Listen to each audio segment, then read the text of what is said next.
जी स्वागत है बिताना एजुकेशन के ऑनलाइन क्लासेस में।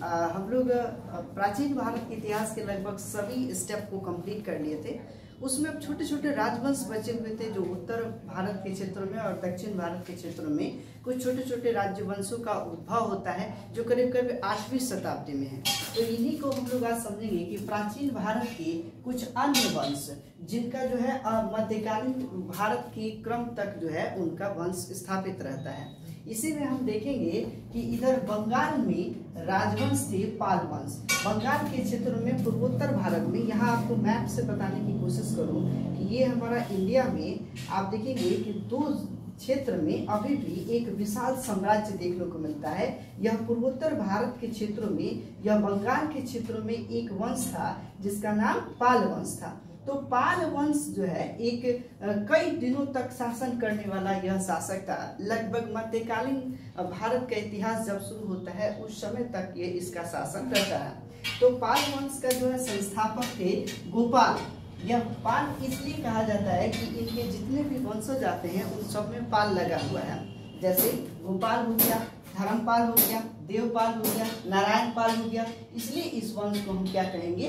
पाल वंश कहेंगे। और यह करीब 8वीं सदी में यानी 750 ईस्वी में इसकी स्थापना होती है और इसकी राजधानी होती है मुंगेर। मुंगेर जो बिहार का क्षेत्र है जिसे पहले मृतगिरी कहा जाता था, मुदगिरी कहा जाता है मुंगेर को। तो कई बार बीपीएससी लेवल के क्वेश्चन पूछ देता है, चूंकि बिहार से संबंधित स्थल है मुंगेर, तो पूछा जाता है कि मुंगेर का पुराना नाम क्या था? तो मुदगिरी था और उसका वर्तमान नाम क्या हो गया? मुंगेर है। तो यह पाल वंश का जो है, जो पाल वंश की राजधानी जो थी वह थी मुंगेर यानी मुदगिरी थी। और यही बंगाल के क्षेत्र में थे। तो बंगाल में इसको पहले बंग कहा जाता था। और बंग में आप देखेंगे कि जो बाद में ऐसा हुआ कि जो पूर्वी बंगाल हुए यानी पूर्वी बंगाल की राजधानी जो थी वो आप देखिएगा कि मुदगिरी में था और मुंगेर में था। और दक्षिणी बंगाल की जो राजधानी थी वह चला आता है इधर लखनऊती में यानी लखनऊ में चला जाता है। तो इसकी चर्चा करेंगे जब हम लोग सेन वंश को समझेंगे। तो उस समय यह पूर्वी बंगाल और पश्चिमी बंगाल के रूप में अलग अलग राजधानी देखने को मिलेगी। और पूर्वी बंगाल के लोग जो है उसे बंगाल कहते थे, जबकि पश्चिमी बंगाल के लोगों को गौड़ कहा जाता है। सॉरी, हम गलत बोल दिए। इधर आप देखिए पश्चिमी बंगाल जो लखनऊती था उसे गौड़ कहा जाता था और जो पूर्वी बंगाल जो था वास्तविक बंग था उसे बंगाल कहा जाता था। तो यही हम देखेंगे कि इसकी वास्तविक राजधानी कहाँ थी? तो मुंगेर थी, जो पाल के समय में था। पाल वंश के समय इसको मुदगिरी भी कहा जाता है। इसके प्रमुख शासक कौन कौन थे? गोपाल थे, जो कि वास्तविक संस्थापक था इसका।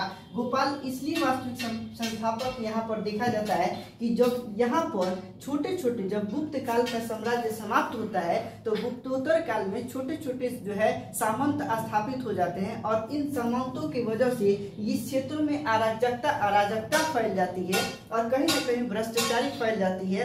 यहाँ की जनता त्रस्त थी किसी एक राजवंश के कमी के कारण। और यहीं पर इस कुछ विद्वानों ने गोपाल को, एक विद्वान व्यक्ति को यहाँ का जो है शासक बना देते हैं। विद्वानों के द्वारा चयन किया हुआ पहली बार यहाँ पर शासक बनते हैं गोपाल।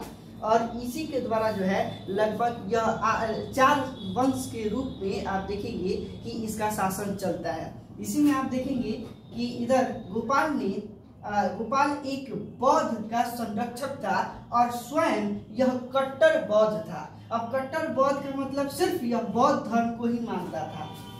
इधर इसने ओदंतपुरी नाम का एक विहार की स्थापना की जिसे विश्वविद्यालय भी कहा जाता है। यह आधुनिक बिहार के बिहार शरीफ में स्थित है। तो इधर देखेंगे कि ओदंतपुरी बिहार की स्थापना किसने कराया? गोपाल ने कराया। और यह कहाँ स्थित है?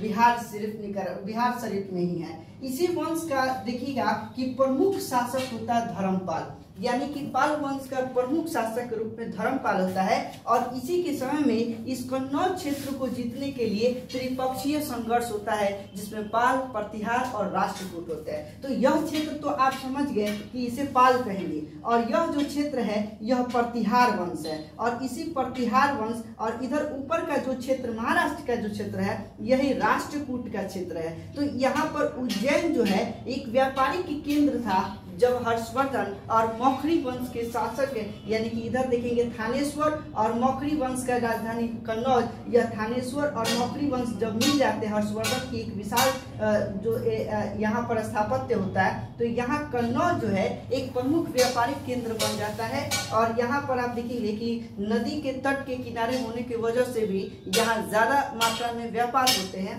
बहुत अधिक यहाँ पर अर्थव्यवस्था अच्छी थी, जिसलिए आप देखेंगे कि पाल वंश का शासक जो धर्मपाल था, वह कन्नौज पर आक्रमण कर देता है कन्नौज को जीतने के लिए। तब तक इधर प्रतिहार वंश भी इधर कन्नौज पर आक्रमण कर देता है और पाल वंश को हरा देता है। इधर फिर इसके बाद राष्ट्रकूट भी वापस कर देता है प्रतिहार पर कन्नौज को ही जीतने के लिए, और इसका लाभ उठा के पाल वंश का जो शासक धर्मपाल जो था वो बच जाता है। तो यही चीजों की कहानी पाल, प्रतिहार और राष्ट्रकूट के जो त्रिपक्षीय संघर्ष किसके समय में हुआ था, तो पाल वंश के शासक धर्मपाल के समय में हुआ था। प्रश्न आपसे पूछता है कि जो पाल, प्रतिहार और राष्ट्रकूट के बीच में जो कन्नौज पर जो त्रिपक्षीय संघर्ष हुआ, उस समय का पाल वंश का शासक कौन था, तो आप बता सकते हैं धर्मपाल था। इसी में आप देखिएगा कि धर्मपाल ने कन्नौज पर आक्रमण करके इंदिरा युद्ध को पराजित कर दिया और उसके जगह पर उसने चक्रा युद्ध को बिठा दिया। अब इसी को देखकर उसके चक्रा युद्ध को बिठाने के बाद उसने एक बहुत बड़े भोज का आयोजन किया और उस भोज में लगभग सभी प्रांत के लोगों को बुलाया था, इधर सिवाय प्रतिहार को और राष्ट्रकूट को छोड़कर। इन्हीं दोनों को बुरा लग गया कि हमें ना बुलाया गया, और इसकी वजह से प्रतिहार जो है कन्नौज पर हमला कर देता है, और हमला करने के बाद जो है धर्मपाल को हरा देता है।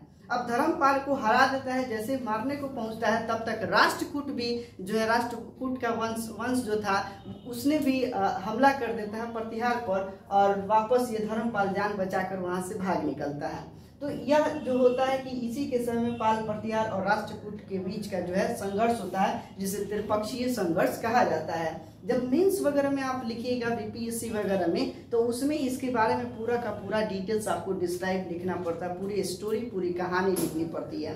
तो बेहतर होता है कि इसको बुक्स के माध्यम से या फिर इंटरनेट के माध्यम से इसको अच्छे तरीके से विस्तार पूर्वक से समझने का पूरी तरह से प्रयास करेंगे। हम यहाँ पर केवल ऑब्जेक्टिव टाइप के क्वेश्चंस को कवर कराने का प्रयास कर रहे हैं, कि जिसमें आप देखेंगे कि धर्मपाल यानी उसी के समय में त्रिपक्षीय संघर्ष हुआ था। इधर आप देखेंगे कि यह भी बौद्ध धर्म का संरक्षक था, जिसने धर्मपाल ने विक्रमशिला विश्वविद्यालय की स्थापना की थी। विक्रमशिला विश्वविद्यालय भैया कहाँ पर है, तो यह है बिहार की भागलपुर में है, यानी भागलपुर के क्षेत्र में यह विक्रमशिला विश्वविद्यालय की स्थापना की। और इसी में देखिएगा कि सोमपुर महाविहार का निर्माण धर्मपाल ने करवाया, यानी सोमपुर महाविहार का निर्माण किसने करवाया, धर्मपाल ने करवाया। इसके बाद जो इसका उत्तराधिकारी होता है देवपाल, तो देवपाल जो होता है नालंदा में बौद्ध विहार बनवाने के लिए जावा के शैलेंद्र वंश का जो शासक था बालपुत्र देव, इसको 5 गांव दान दे दिया। देखिए यह एक शासक होता है देवपाल। कई बार क्वेश्चन आया है किसने नालंदा के बौद्ध विहार बनाने के लिए, नालंदा विश्वविद्यालय जो बना था, वहां पे बौद्ध भिक्षुओं के रहने का जो निवास स्थान बनाने के लिए किसने 5 गांव दान दे दिए, तो 5 गांव दान देने वाले कौन थे, देवपाल। किसको दान दे दिए, तो जावा के शासक जो है बालपुत्र देव को सीधे 5 गांव दान में दे दिए। यही जो है भूल हो गई, और यही दान देने की प्रथा से छोटे छोटे सामंत भी और ज्यादा बढ़ने लगे, और इसके बाद कई टुकड़ियों में बढ़ जाता है पाल वंश। और इसके बाद आप देखिए कि इसका अंतिम शासक होता है मदन पाल। मदन पाल जो होता है यह अंतिम शासक होता है। इसके बाद सेन वंश का जो है साम्राज्य शुरू हो जाता है। सेन वंश का शासक सामंत सेन ने मदन पाल को हराकर वहां पर सेन वंश की नींव रख देती है। और इसी का इसका पुत्र होता है जिसका नाम होता है हेमंत सेन। इसका पुत्र हेमंत सेन होता है, वह एक प्रतापी शासक के रूप में उभरता है। और इसी तरीके से उसने अपने साम्राज्य का विस्तार किया। इसने अपनी राजधानी नदिया बनाया, जिसे लक्ष्मणवती, लखनऊती अथवा वर्तमान में लखनऊ कहा जाता है। उसी क्षेत्रों को नदिया भी कहा जाता है। और इसने जो गौड़ शासक जो थे, गौड़ जो कहते हैं बंगाल की पश्चिमी बंगाल जो था गौड़, वहां की राजधानी इसने नदिया बनाया। और इसका सबसे प्रमुख शासक था बल्लाल सेन। बल्लाल सेन बहुत प्रतापी शासक था, प्रमुख शासक था और इसने 4 ग्रंथ बनाया था, जिसमें 2 ग्रंथ तो नष्ट हो गए, 2 ग्रंथ अभी भी है, जिसका नाम है दान सागर और अद्भुत सागर। यह 4 ग्रंथ बनाया था। यह दान सागर और अद्भुत सागर जो है खगोल विज्ञान से संबंधित है। खगोल विज्ञान से संबंधित इसने ग्रंथ की रचना किया था, जिसका नाम दान सागर और अद्भुत सागर। तो प्रश्न आपसे आ सकते हैं कि भैया दान सागर की रचना किसने किया? तो बल्लाल सेन ने किया। अब यहाँ पे दान सागर का मतलब मैं पुस्तक की बात कर रहा हूँ, ये एक ग्रंथ है। इसी तरीके से आप आगे देखेंगे कि इसने शकुन और लक्षण नाम के 2 और ग्रंथ भी बनाए थे, जो नष्ट हो गया, वो भी उसका प्रमाण नहीं देखने को मिलता है। इधर आप देखेंगे कि इसका अंतिम शासक होता लक्ष्मण सेन। किसका? सेन वंश का अंतिम शासक कौन था? लक्ष्मण सेन। और सेन वंश का अंतिम शासक था लक्ष्मण सेन। इसी के समय में गीत गोविंद के लेखक जयदेव इसके दरबार में रहते थे।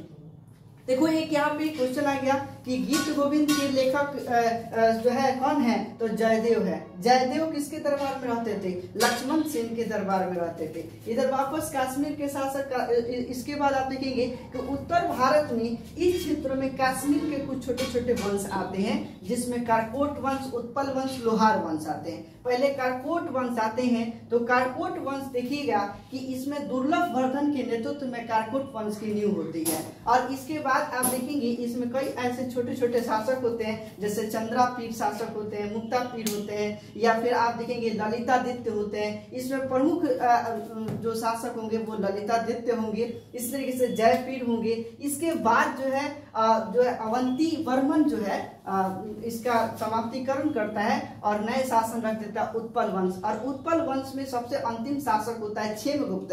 क्षेमगुप्त की पत्नी होती है महारानी दिद्धा, और दिद्धा जो है एक दूसरे वंश की नींव रखती है, जिसका नाम होता है लोहार वंश। तो लोहार वंश जो है उत्तर भारत में यह एक प्रमुख वंश के रूप में रहता है।